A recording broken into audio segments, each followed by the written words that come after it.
The temperature had dropped to minus 15 degrees, the kind of cold that freezes your breath before it leaves your lips, the kind of cold that makes your bones ache and your heart slow down. And there, huddled beneath a torn cardboard box behind a dumpster in the alley of the richest district in the city, was a little girl. She couldn't have been more than 8 years old. Her lips were blue. Her tiny fingers, wrapped around a shivering golden puppy, had turned white. She wasn't crying. She had stopped crying 3 days ago. Tears freeze in weather like this, and she had learned that lesson the hard way. But what no one knew, not the people walking past that alley, not the security guards who chased her away from the warm building entrances, not even the little girl herself, was that, in exactly 47 minutes, a black limousine would pull into that alley, and the man inside would discover a secret that had been buried for 8 long years, a secret that would bring him to his knees, a secret that would change everything. This is the story of Lily. This is the story of a puppy named Hope. And this is the story of how the coldest night of the year became the beginning of the warmest chapter of their lives. Lily had not always lived on the streets. In fact, just 6 months ago, she had a home. It wasn't a big home, it wasn't a fancy home, but it was warm, and it smelled like her mother's cooking. And there was a small bed by the window where she could watch the stars before falling asleep. Her mother, Sarah, worked 3 jobs. She cleaned offices in the morning, washed dishes at a restaurant in the afternoon, and sewed clothes for a small boutique at night.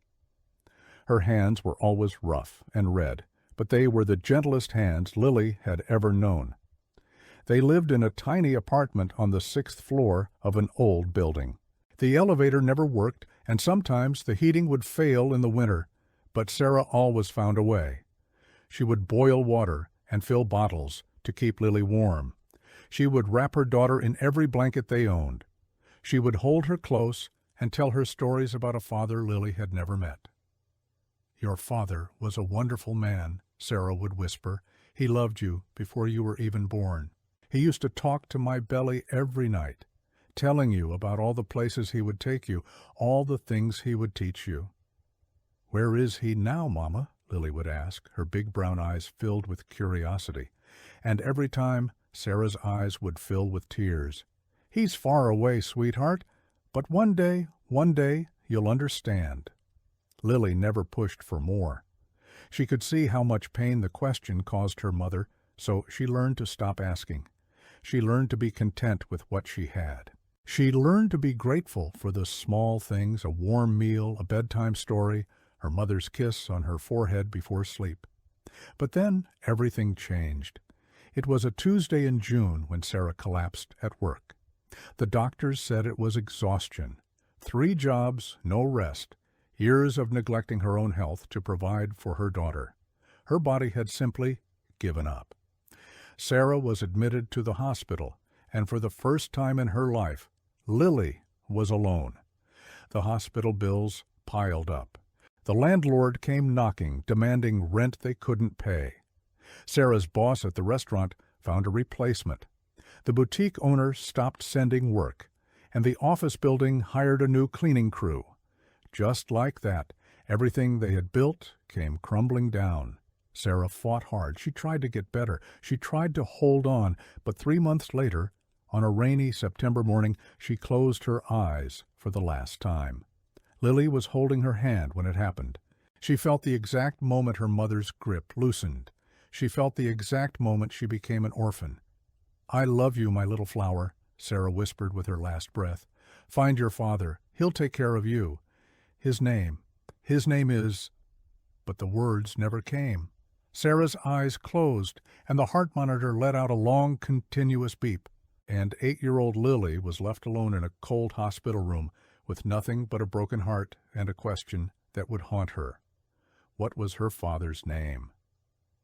The social workers came. They asked questions. They made phone calls. They searched for relatives.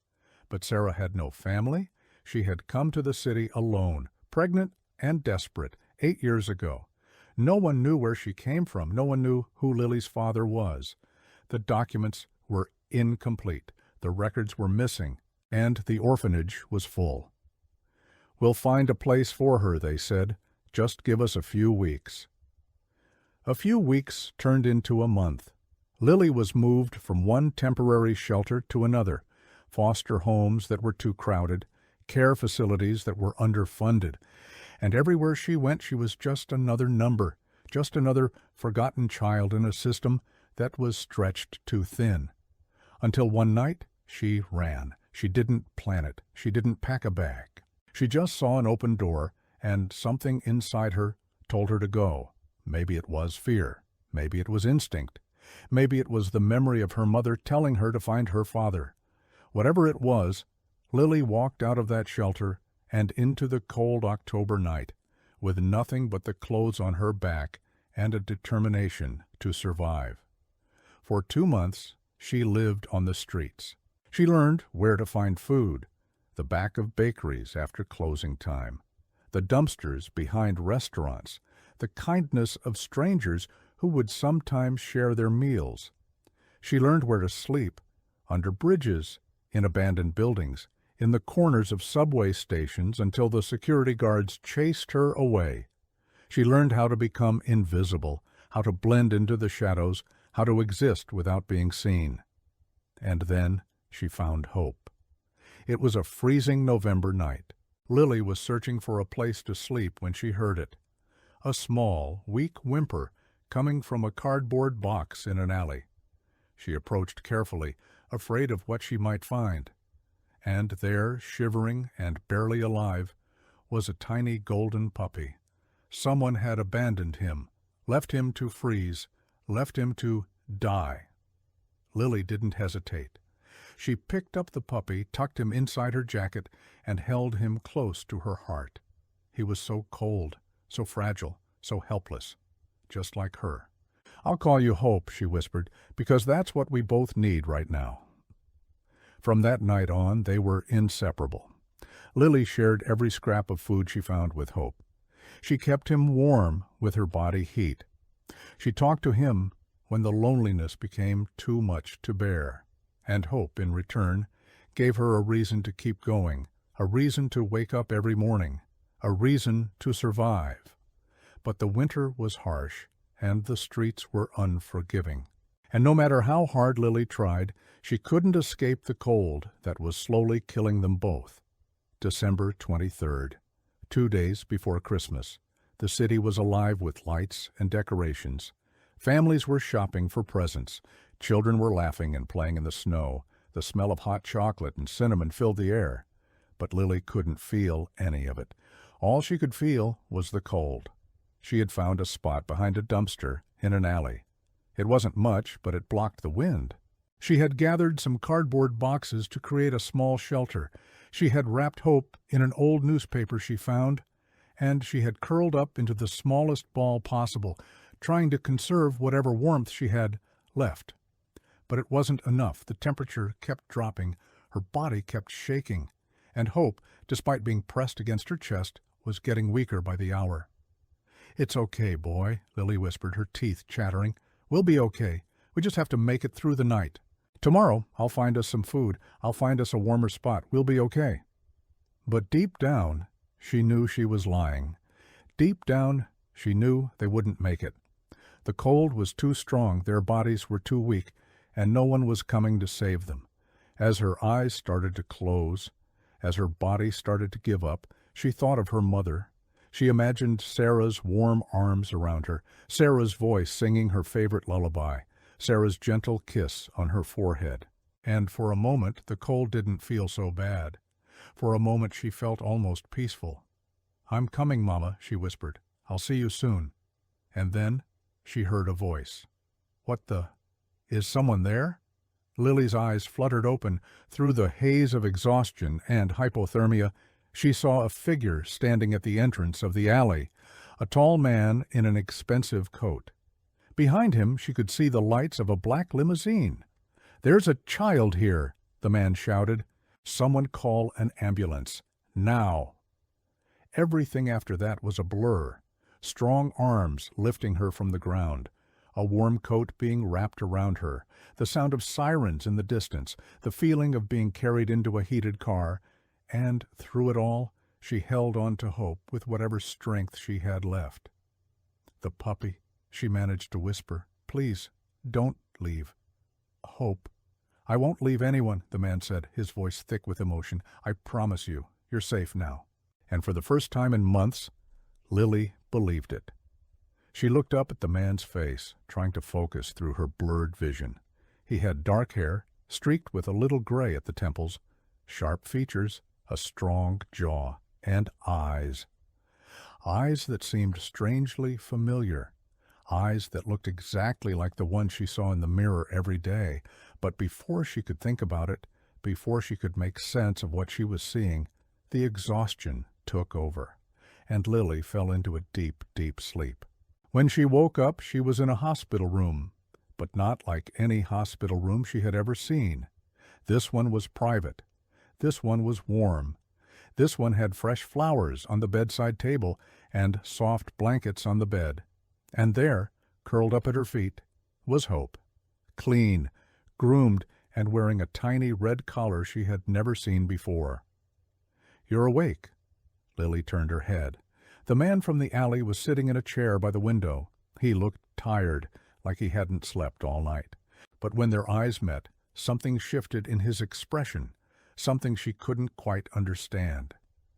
"Who are you?" Lily asked, her voice hoarse. The man stood up and walked to her bed. He pulled up a chair and sat down, his eyes never leaving her face. For a long moment he didn't say anything. He just looked at her, studying her features like he was trying to solve a puzzle.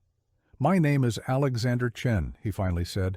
"I'm the CEO of Chen Enterprises, but that's not important right now. What's important is that you're safe, you're warm, and you're going to be okay." "Hope," Lily started, reaching for her puppy. "He's fine," Alexander assured her. "The veterinarian checked him last night. He was malnourished and cold, but he's a fighter, just like you." Lily pulled Hope close, burying her face in his soft fur. Tears she didn't know she had left started to fall. For so long she had been strong. For so long she had held everything inside. But now, in this warm room, with her puppy in her arms and a stranger who had saved her life, she finally let herself break. Alexander didn't say anything. He just sat there watching her cry. And when she finally looked up, she saw something in his eyes that surprised her. Tears. The powerful CEO of one of the biggest companies in the country had tears in his eyes. "There's something I need to tell you," he said, his voice barely above a whisper. "Something that's going to change everything." Alexander Chen had not always been a cold, distant CEO. Once upon a time, he had been a young man in love. Passionate, hopeful, naive. His name back then was Alexander Harrison, the only son of one of the wealthiest families in the country. He had everything: money, status, a future that was guaranteed. But none of it mattered to him as much as Sarah. He met her at a charity event his mother had forced him to attend. She was a server, working her way through college. She had spilled a drink on his suit, and while everyone around them had been horrified, Alexander had laughed. There was something about her, something real and genuine, that he had never found in the polished, perfect circles he moved in. They started talking. They kept talking. One conversation turned into 100. Coffee dates turned into dinners, turned into long walks in the park, where they shared their dreams and fears and hopes for the future. For the first time in his life, Alexander felt like someone saw him. Not the heir to the Harrison fortune, just him. 3 months later, he asked her to marry him. She said yes. But his family had other plans. "You will not marry a waitress," his mother declared. "I forbid it." "She's not just a waitress," Alexander argued. "She's studying to be a teacher. She's smart and kind and—" "She's a nobody," his father interrupted. "And you are a Harrison. This family has a reputation to uphold, a legacy to protect. I will not have you throw it all away for some gold digger." She's not after my money. Then she won't mind if we test that theory. What followed was the worst period of Alexander's life. His parents hired private investigators to dig into Sarah's past. They found nothing, because there was nothing to find. Sarah was exactly who she claimed to be, a hard-working young woman trying to build a better life. But that didn't stop the Harrisons. They fabricated evidence, they created fake documents, they paid people to lie. And they presented it all to Alexander as proof that Sarah was only with him for his money. They showed him photos of her meeting with other men, photos that were doctored but convincing. They showed him financial records that suggested she was in debt and desperate. They painted a picture of a schemer, a manipulator, someone who had targeted him from the beginning. Alexander was young and inexperienced in the cruelty of the world. He wanted to believe in Sarah. He wanted to trust her. But the evidence was overwhelming. And when his father threatened to cut him off completely, to leave him with nothing, to destroy Sarah's life if he didn't walk away, Alexander broke. He went to Sarah's apartment one last night. He told her he didn't love her anymore. He told her he had made a mistake. He told her to stay away from him and his family. And then he walked out, leaving her crying on the floor of her tiny apartment. What he didn't know, what he couldn't have known, was that Sarah was already carrying his child. She had planned to tell him that night, to share the wonderful news that they were going to be parents. But she never got the chance. And after what he said to her, she was too proud and too heartbroken to reach out. She changed her last name. She moved to a different city. She raised her daughter alone, working 3 jobs to provide for the child that was the only good thing to come from her broken heart. And she never, not once, spoke ill of Alexander. She only ever told Lily that her father was a wonderful man who loved her before she was even born. Because despite everything, despite the cruelty and the abandonment, Sarah believed it was true. Alexander continued his story, his voice heavy with regret. I believed my parents. I let them poison my mind against the only woman I ever truly loved. And I've regretted it every single day since. After he left Sarah, Alexander tried to move on. His parents introduced him to suitable matches, daughters of business partners, heiresses with proper pedigrees, women who fit the Harrison mold. He dated a few. He even got engaged once. But every time he looked at another woman, all he could see was Sarah's face. All he could hear was her voice. All he could feel was the absence of her. 2 years after he left her, Alexander finally found the courage to dig into the evidence his parents had presented. And that's when he discovered the truth. The photos were fake. The financial records were fabricated. The witnesses had been paid. Everything, every single piece of evidence had been manufactured by his parents to tear them apart. He was devastated. He was furious, and he was determined to find Sarah. But she had disappeared. She had changed her name. She had left no trace. Every investigator he hired came back empty-handed. Every lead turned into a dead end. It was like she had vanished into thin air. I never stopped looking, Alexander said. For 8 years I've been searching for her. I hired the best investigators in the world. I spent millions, and I never gave up hope that one day I would find her and tell her the truth. Tell her that I was a fool. Tell her that I never stopped loving her. He paused, and when he spoke again, his voice cracked. Last month, I finally got a lead. An investigator found records of a woman matching Sarah's description who had been admitted to a hospital in this city. I came as fast as I could, but when I arrived, it was too late. Lily felt her heart stop. What do you mean? She had passed away 3 months earlier. The hospital gave me her file, and that's when I found out. That's when I found out about you.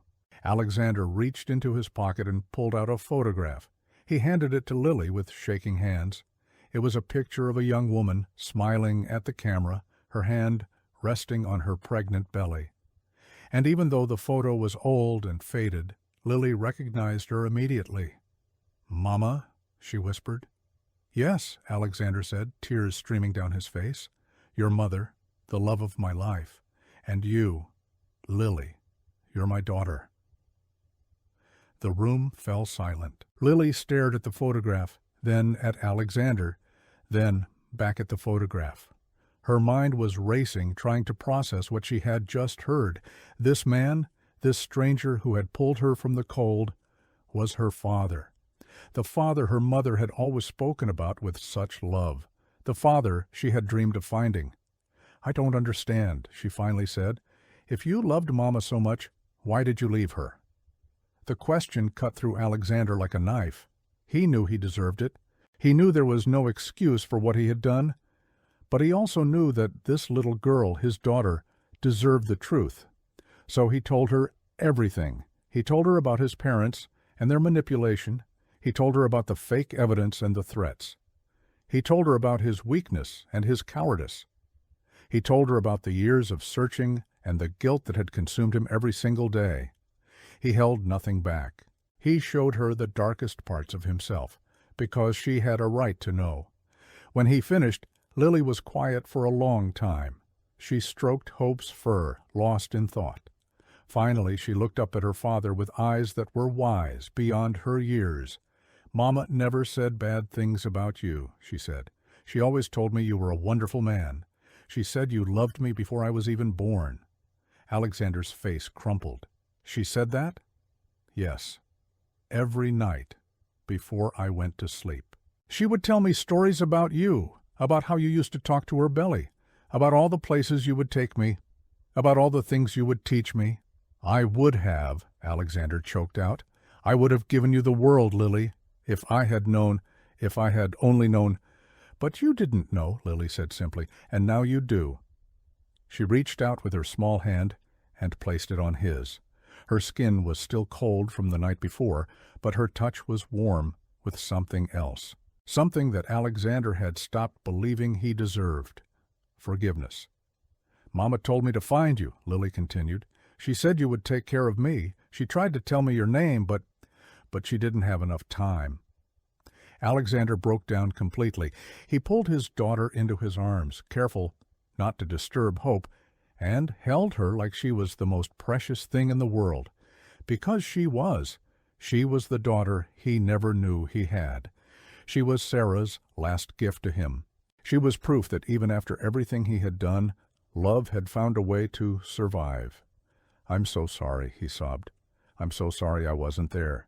I'm so sorry you had to go through all of this alone.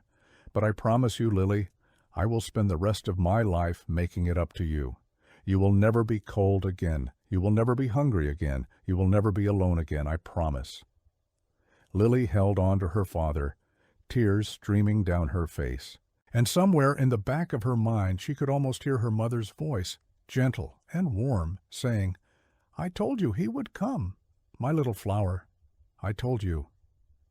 But the story wasn't over yet, because outside that hospital room the world was still turning, and there were people in that world who were not happy about what had happened. The news of Alexander Chen finding a long-lost daughter spread quickly. It was the kind of story that reporters loved. A billionaire CEO, a secret child, a dramatic rescue on the coldest night of the year. Within hours, it was all over the news, and within days, it had reached the ears of the one person Alexander had hoped would never find out. Victoria Harrison Chen, Alexander's mother. She was 72 years old now, but she was still as formidable as she had been in her prime.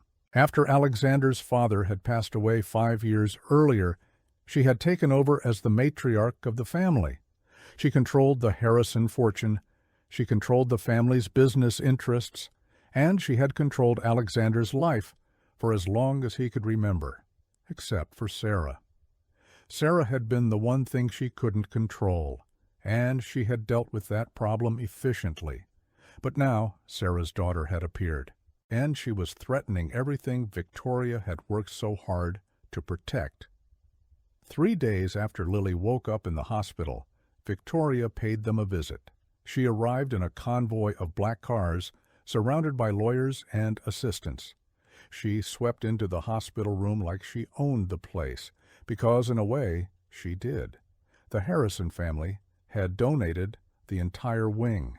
"Alexander," she said, her voice cold and sharp, "we need to talk." Alexander stood up, positioning himself between his mother and his daughter. "There's nothing to talk about, Mother. Lily is my daughter, and she's coming home with me." Victoria's eyes swept over the little girl in the bed, lingering on her messy hair, her hospital gown, the puppy in her arms. Her lip curled in barely disguised disgust. "And you're sure about that, are you?" she asked. "You're sure this isn't just another scheme by that woman to get her hands on our money?" "Sarah is gone," Alexander said, his voice tight with barely controlled anger. "She passed away 3 months ago, and she never asked me for anything, not once in 8 years. How convenient. Enough." Alexander's voice was low and dangerous. "I've listened to you for my entire life, Mother. I let you control me, manipulate me, turn me against the woman I loved, but not anymore. Lily is my daughter. The DNA test confirms it. And if you can't accept that, then you can leave." Victoria's eyes narrowed. For a moment she said nothing. Then she smiled. It was not a warm smile. "Very well," she said.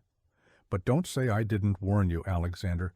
This child will only bring you problems. She's not one of us. She'll never be one of us. And sooner or later you'll realize that I was right all along." She turned and swept out of the room, leaving a trail of cold air in her wake. Alexander watched her go, his jaw clenched, his fists tight at his sides. Then he turned back to Lily, his expression softening. "Don't worry about her," he said. "She's just difficult. But I won't let her hurt you, I promise." Lily nodded, but she had seen the look in the old woman's eyes. She had recognized it. It was the same look she had seen in the eyes of the kids at the shelter, the ones who used to steal her food, the ones who used to push her down and laugh. It was the look of someone who saw her as less than human. She held Hope a little tighter and said nothing. The next few weeks were a whirlwind. Alexander had a penthouse apartment in the heart of the city. It was huge, with floor-to-ceiling windows that overlooked the skyline. There were bedrooms bigger than Lily's old apartment, a kitchen that looked like it belonged in a magazine, and a living room with a fireplace that crackled with real fire. Lily had her own room now. Alexander had decorated it himself with help from a designer who specialized in children's spaces. There was a princess bed with a canopy, a bookshelf filled with every children's book imaginable, a window seat with soft cushions where she could read and dream. And in the corner there was a custom-made dog bed for Hope, complete with his name embroidered in gold letters. "Is this really all for me?" Lily asked, her eyes wide with disbelief. "All for you," Alexander confirmed. "And for Hope, of course." Lily walked around the room, touching everything like she was afraid it would disappear. The soft blankets, the fluffy pillows, the toys and games she had only ever seen in shop windows. It was more than she had ever imagined, more than she had ever dared to dream. "Thank you," she whispered. "Thank you, Father." It was the first time she had called him that, and Alexander felt his heart break and heal in the same moment. They fell into a routine. Alexander adjusted his schedule to spend more time at home. He hired a private tutor so Lily could catch up on the schooling she had missed. He took her shopping for clothes, for shoes, for anything she wanted. And every evening they would sit together in front of the fireplace, and he would read her stories just like her mother used to do. Lily started to heal. The color returned to her cheeks. The light returned to her eyes. She smiled more, laughed more, talked more. And Hope, well-fed and warm and loved, ran around the apartment like he owned the place. But not everything was perfect. Alexander's company required his attention. There were meetings he couldn't miss, trips he couldn't avoid. And when he was gone, Lily was left alone in the big apartment with only the household staff for company. They were kind to her for the most part. The cook made her favorite foods. The housekeeper kept her room spotless. The driver took her wherever she wanted to go. But they were employees, not family, and Lily could sense the distance between them. And then there was Victoria. Alexander's mother didn't give up. She couldn't accept that a street child, the daughter of a woman she had worked so hard to destroy, was now going to inherit part of the Harrison fortune. So she started a campaign. First, it was subtle. Comments at family gatherings about Lily's rough appearance, her unfortunate background, her questionable manners. Victoria would invite other relatives over and make sure Lily was present just so she could be compared unfavorably to the other children. Cousins who went to private schools, who spoke multiple languages, who knew which fork to use at a formal dinner. "The poor thing," Victoria would sigh, loud enough for everyone to hear. "She does try so hard, but you can't change where someone comes from. Breeding will always show." Yea, Lily would sit there, her face burning, her hands clenched under the table. She wanted to shout, to fight back, to tell this horrible woman that she was wrong. But she didn't, because she didn't want to make trouble for her father, because she didn't want to prove Victoria right. Alexander noticed, of course. He defended his daughter at every opportunity. He argued with his mother, threatened to cut her off, even banned her from the apartment. But Victoria had power of her own, connections of her own, and she knew how to bide her time. 6 months passed. Spring arrived, and with it a period of relative peace. Victoria had retreated, at least for now. Lily had caught up with her studies and was thriving. Alexander had managed to find a balance between work and family. Things were finally looking up. Then came the invitation. It was for the annual Harrison Family Charity Gala, the biggest social event of the year. Every important person in the city would be there, politicians, celebrities, business leaders. It was a chance for the Harrison family to showcase their wealth and influence. And as Victoria had made very clear, it was also a chance for Lily to be formally introduced to society as Alexander's daughter. "You don't have to go if you don't want to," Alexander told her. "I know these events can be overwhelming." But Lily shook her head. "I want to go," she said. "I want everyone to know that I'm your daughter, that I'm not ashamed of who I am or where I came from." Alexander felt a surge of pride. This little girl who had survived so much, who had every reason to hide and be afraid, was standing tall. She was brave in a way he had never been. "Then we'll go together," he said, "and we'll show them all." The night of the gala arrived. Lily wore a beautiful blue dress that matched her eyes. Her hair was styled in loose curls, with a small diamond clip that had belonged to her mother. Alexander had found it among Sarah's belongings, kept safe all these years. When Lily looked in the mirror, she saw her mother looking back at her. "You look beautiful," Alexander said, his voice thick with emotion. "Thank you, Father."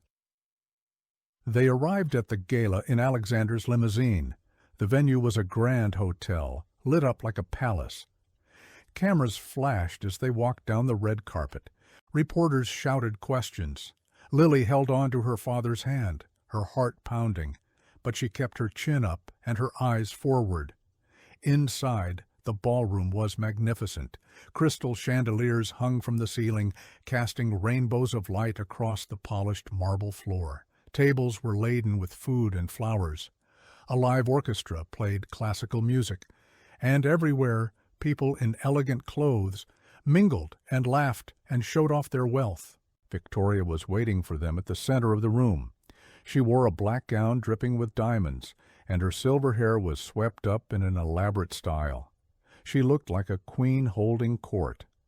"Alexander," she said, her voice syrupy sweet, "and little Lily. How lovely that you could join us." "Mother," Alexander replied, his tone wary. "Come, come," Victoria continued, taking Lily's arm with a grip that was just a little too tight. "There are so many people who want to meet you, dear. After all, everyone is curious about Alexander's mysterious daughter." She led Lily through the crowd, introducing her to relatives and business partners, to socialites and politicians. And at every stop she made sure to mention something about Lily's past, where she had been found, how she had been living, what her mother had been. "Of course, we're thrilled to have her in the family," Victoria would say with a smile that didn't reach her eyes. "It's just such a unique situation, isn't it?" Alexander always did have a soft spot for strays. Lily endured it. She smiled politely, shook hands, answered questions. But inside, she was crumbling. Every word from Victoria was a knife, cutting deeper and deeper. Every pitying look from the guests was a reminder that she didn't belong. And then Victoria played her final card. She led Lily to a group of children around her age, the sons and daughters of the most prominent families in the city. They were dressed in designer clothes, their hair perfectly styled, their manners impeccable. They looked at Lily like she was something they had scraped off the bottom of their shoes. "Children, this is Lily," Victoria said, "Alexander's daughter. Why don't you play together while the adults talk?" She left before Lily could protest. And the children closed in. "So you're the street kid," said a girl in a pink dress. She looked Lily up and down with obvious contempt. "My mother said you used to live in a dumpster. Is that true?" "I didn't live in a dumpster," Lily said quietly. "I lived on the streets. It's different." "It's not different," a boy sneered. "It's disgusting. You're disgusting. You probably have diseases." "I don't. My grandmother says you don't belong here," the girl in pink continued. "She says you're just a gold digger like your mother. She says you'll probably steal the silverware before the night is over." The children laughed. Lily felt tears prick her eyes, but she refused to let them fall. She remembered what her mother used to tell her. "Never let them see you cry, my little flower. Tears are for when you're alone." "My mother wasn't a gold digger," she said, her voice shaking but firm. "She was the kindest, strongest, bravest person I ever knew. She worked 3 jobs to take care of me. She never asked anyone for anything. And she taught me that the most important thing isn't how much money you have or where you come from, it's who you are inside." The children fell silent. For a moment Lily thought she had gotten through to them. But then the girl in pink smiled, a cold, cruel smile. "That's exactly what a gold digger would say." And she pushed Lily hard. Lily stumbled backward, her heel catching on the hem of her dress. She fell, landing hard on the marble floor. The children laughed again, and Lily, for the first time since her mother died, started to cry. "Lily!" Alexander's voice cut through the laughter. He pushed through the crowd, his face a mask of fury, and knelt beside his daughter. He helped her up, brushing off her dress, checking her for injuries. "What happened?" he demanded. "She fell," the girl in pink said sweetly. "We were just playing, and she fell. She's very clumsy." Alexander looked at the children, at their smug faces, at their complete lack of remorse, and then he looked at his mother, who was watching from across the room with a satisfied smile. "We're leaving," he said. "Now." He took Lily's hand and led her out of the ballroom, ignoring the stares and whispers that followed them. The cameras flashed again as they exited, but Alexander didn't stop to answer questions. He just helped his daughter into the car and told the driver to take them home. In the car, Lily finally let herself break down. She sobbed into her father's chest, all the pain and humiliation pouring out of her. "I'm sorry," she cried. "I'm sorry I embarrassed you." "You didn't embarrass me," Alexander said fiercely. "You made me proud. You stood up for your mother. You stood up for yourself. And you did it with more grace and dignity than anyone in that room will ever have. But they said I don't belong." "They're wrong." Alexander pulled back, taking his daughter's face in his hands, looking into her eyes. "You belong with me. You belong in my family, and anyone who says otherwise will answer to me. I promise you, Lily, I will never let anyone hurt you again." The next day, Alexander made a series of phone calls. By the end of the week, several things had happened. First, he announced a restructuring of the Harrison Family Trust. As of that moment, Lily was officially recognized as his sole heir. She would inherit everything: the business, the fortune, the family legacy. Victoria and the other relatives were cut out completely. Second, He sold the shares in the Harrison family businesses that had been controlled by his mother. He used the proceeds to establish a charitable foundation in Sarah's name, dedicated to helping homeless children and families in need. Third, he filed a lawsuit against his mother for defamation, emotional abuse, and conspiracy to commit fraud. The evidence of what she had done years ago, fabricating evidence to break up his relationship with Sarah, was brought to light. The case made headlines. Victoria's reputation was destroyed. And fourth, he took Lily and Hope and moved away. Not far, just to a smaller city an hour outside the capital. A place where they could start fresh, away from the gossip and the drama and the cruel eyes of high society. A place where they could just be a family. They bought a house with a big backyard where Hope could run and play. Lily enrolled in a local school where the children didn't know or care about her past. Alexander opened a satellite office so he could work from home most of the time, and slowly, day by day, they built a new life together. It wasn't perfect. There were still hard days, days when Lily missed her mother so much she couldn't breathe, days when Alexander was overwhelmed with guilt for all the years he had lost, days when the memories of the cold and the hunger and the loneliness came rushing back. But they faced those days together. They talked about Sarah, shared memories, kept her alive in their hearts. They went to her grave every month, bringing flowers and updating her on their lives. And they made new memories, too, happy memories, memories that slowly started to outnumber the painful ones. 5 years later, Lily was 13 years old. She had grown into a beautiful young girl, with her mother's gentle spirit and her father's determined eyes. She was at the top of her class, captain of the debate team, and a volunteer at the foundation that bore her mother's name. Hope was still by her side, now a fully grown golden retriever, slower and grayer around the muzzle, but as loyal as ever. He followed Lily everywhere, just as he had since that cold November night when she had saved his life. And Alexander had finally found peace. He had remarried 2 years ago, a kind woman named Margaret who adored Lily and treated her like her own daughter. They had even given Lily a little brother, a chubby baby boy named Samuel, who worshipped his big sister. It was Christmas Eve. The family was gathered around the fireplace, watching the snow fall outside the window. A tree stood in the corner, covered in lights and ornaments, including a special one that Lily had made herself. A small glass heart with her mother's picture inside. "Daddy," Lily said, curled up on the couch with Hope at her feet. "Yes, sweetheart? Do you think Mama can see us? Do you think she knows we're okay?" Alexander put his arm around his daughter and kissed the top of her head. "I know she can," he said, "and I know she's proud of you, just like I am." Lily smiled and leaned into her father's embrace. Outside, the snow continued to fall, blanketing the world in white, but inside, it was warm, it was safe, it was home, and somewhere, if you believed in such things, a gentle spirit watched over them.